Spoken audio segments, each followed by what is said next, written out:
Non, mais vraiment, je suis choqué. Je suis choqué, je suis bouche bée, je suis... Sincèrement, ça doit être un des films avec un des messages les plus puissants que j'ai écouté depuis des années, facilement. Sincèrement, je dirais à tout le monde d'aller écouter ce film-là, qui trouve la vie belle. En fait, c'est pas comme ça, c'est vraiment... On vit dans un monde vraiment sombre. Sincèrement, c'est un monde sombre. Hein. Je suis vraiment bouche bée. Donc, j'espère que vous allez bien, les amis. C'est Mamba. On fait une petite vidéo aujourd'hui pour parler de Sound of Freedom. Donc, je viens d'aller le voir. Je viens tout juste de sortir du cinéma. Sincèrement, je vais pas vous mentir. It's moving, bro. Tim Bayard, you a fucking genius, bro. This guy has so much, like... Tout le long du film, la phrase qu'il demandait toujours, c'était « Si c'était ton enfant, tu ferais quoi? Si ça serait ta fille, si ça serait ton fils, qu'est-ce que tu ferais? » J'ai pas d'enfant. Je pensais à mes soeurs, je pensais à mes frères, je pensais à ma famille et je pensais à toutes les gens qui sont victimes dans ce système, dans ce scheme. Et sincèrement, ça m'a touché. Ça m'a touché à un différent niveau. Et sincèrement, tout le monde devrait voir ce film. Je vais vous parler aujourd'hui, là je suis un petit peu dans mes feelings, je suis désolé. Mais aujourd'hui on va parler un petit peu de l'histoire de Tim Bayard. C'est un homme qui, dans le film, qui est montré comme vraiment un héros, qui a donné sa vie, qui a laissé sa femme à la maison, ses enfants. Un homme qui a une grande famille et il est parti à Carthagène en Colombie pour sauver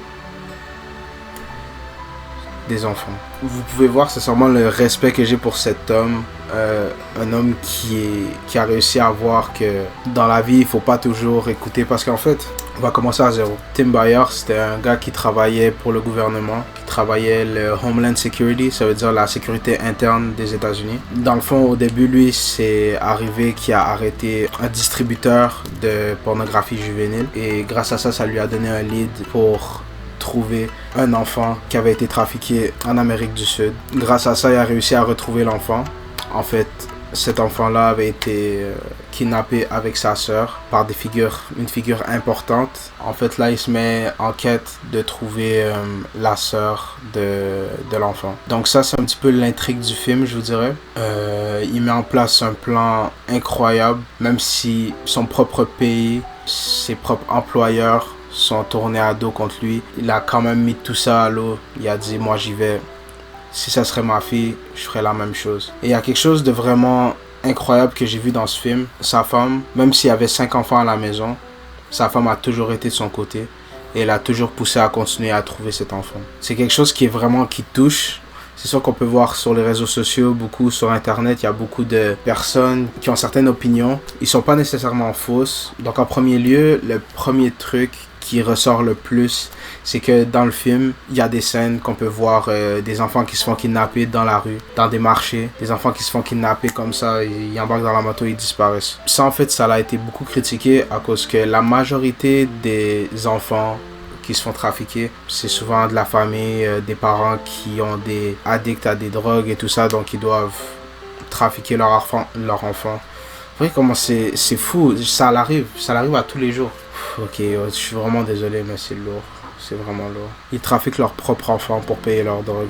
Et ça, c'est un des premiers trucs. Sinon, à la suite de ça, dans le film, c'est beaucoup montré que c'est des enfants qui se font trafiquer. La majorité, en fait, des personnes qui vont se faire kidnapper, ça va souvent plus être des personnes adolescentes de l'âge de 14 à 17 ans à peu près. Il y a quand même un pourcentage que c'est des enfants jeunes. Il y a quand même un pourcentage que c'est des enfants même très jeunes. Dans le film, l'enfant avait moins de 10 ans, juste pour vous donner une idée. À la fin du film, il y a plusieurs faits qui sont énoncés à propos du trafic humain. Et il y en a un qui m'a vraiment soulevé. Dans le fond, ça disait que dans le temps de l'esclavagisme, il y avait moins d'esclaves que maintenant. Donc maintenant, nous sommes vraiment dans l'ère de modern day slavery. C'est vraiment incroyable parce que c'est pas nécessairement une ethnie, c'est pas nécessairement un groupe de personnes, c'est n'importe qui. C'est vraiment n'importe quel enfant, un enfant qui vit en Afrique, un enfant qui vit en Amérique, un enfant qui vit en Asie, en Europe, ça l'arrive partout dans le monde, ça. C'est quelque chose qui est réel et c'est quelque chose qui me met hors de moi, sincèrement, parce que, dites-vous, la majorité de ces enfants n'ont jamais connu le sexe. Ils savent pas c'est quoi le sexe. On les kidnappe pour devenir des esclaves sexuels. Pour des personnes qui sont riches, des personnes qui ont de l'argent et qui vont acheter un enfant. Pourquoi? 10 000 $, 20 000 $. Donc c'est ça le prix pour la vie d'un enfant. Sincèrement, c'est un film qui, d'après moi, devrait être vu par tout le monde, qui devrait être au top du box-office, devrait être film de l'année même. Tout le monde devrait voir ce film-là parce que ce film démontre qu'en fait, la vie, c'est pas travailler 40 heures semaine. C'est 70% du monde ne vivent pas comme ça. Même, je pourrais même aller plus haut que ça. Les gens, soit qui vont prendre des manières rapides de faire de l'argent, et une des manières les plus rapides de faire de l'argent, c'est du trafic humain. Dites-vous, vous vendez de la drogue, vous vendez des armes. Vous vendez l'arme, vous avez plus l'arme, c'est fini, vous devez en trouver d'autres pour les vendre. Du trafic humain par jour, 4-5 clients, 7 jours semaine, 365 jours par année. Et ça, c'est une personne. Imaginez avoir 10 humains trafiqués que vous faites travailler à tous les jours. C'est de l'argent. C'est vraiment beaucoup d'argent et c'est une industrie qui fait le plus... C'est l'industrie qui doit faire le plus d'argent sur le marché noir. Sincèrement, je suis dégoûté. Tout ça existait déjà. On savait que ça existait, mais quelque chose qu'on n'affrontait pas en face, qu'on n'avait pas devant les yeux, donc c'était pas la même chose. Là maintenant, un film qui a été pris pour vraiment nous démontrer la réalité, tout le monde devrait voir ça. Vous savez c'est quoi le plus fou? Le truc qui me met le plus hors de moi dans toute cette histoire. Vous savez que ce film, ça faisait 5 ans. 5 ans que le film était fait, qui était prêt. Fox, ils se font acheter par Disney. Disney dit, ah, on veut pas de ça ici. Netflix, on veut pas ça ici. Amazon Prime, on veut pas ça ici. Et là, vous venez me dire qu'en fait, le trafic humain, c'est pas quelque chose qui est normal pour certains. Pour se dire qu'un film sur le trafic humain ne mérite pas d'être vu, ça me fait poser des questions tout simplement. On va pas partir sur ça. Merci à Angel Production, Angel Studio, d'avoir mis ce film en ligne. Merci à Tim Bayard, t'es un héros. Batman, Bruce Wayne, Tim Bayard, c'est lui votre héros maintenant. Et merci beaucoup à toutes les personnes qui sont allées écouter le film et qui l'ont regardé d'un œil, pas d'un œil critique, mais vraiment d'un œil humain. J'espère que tout ça vous a changé. J'espère que tout ça vous a fait remettre en question sur la vie que vous vivez. Il y a des gens qui vivent problèmes pire que toi à la fin de la journée. Et nous, on s'appuie toi sur notre sort. Donc je voulais juste faire une petite vidéo comme ça. Allez écouter le film. Il est au Cinéplex en ce moment si vous vivez à Québec.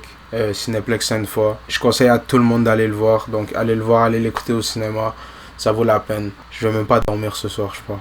Je crois que sincèrement, c'est vraiment lourd. Donc sur ce, je vais vous souhaiter une bonne soirée. Prenez soin de vous. Allez écouter le film. Si vous n'allez pas l'écouter, bien c'est pas grave. Au moins renseignez-vous. Mamba out. Peace.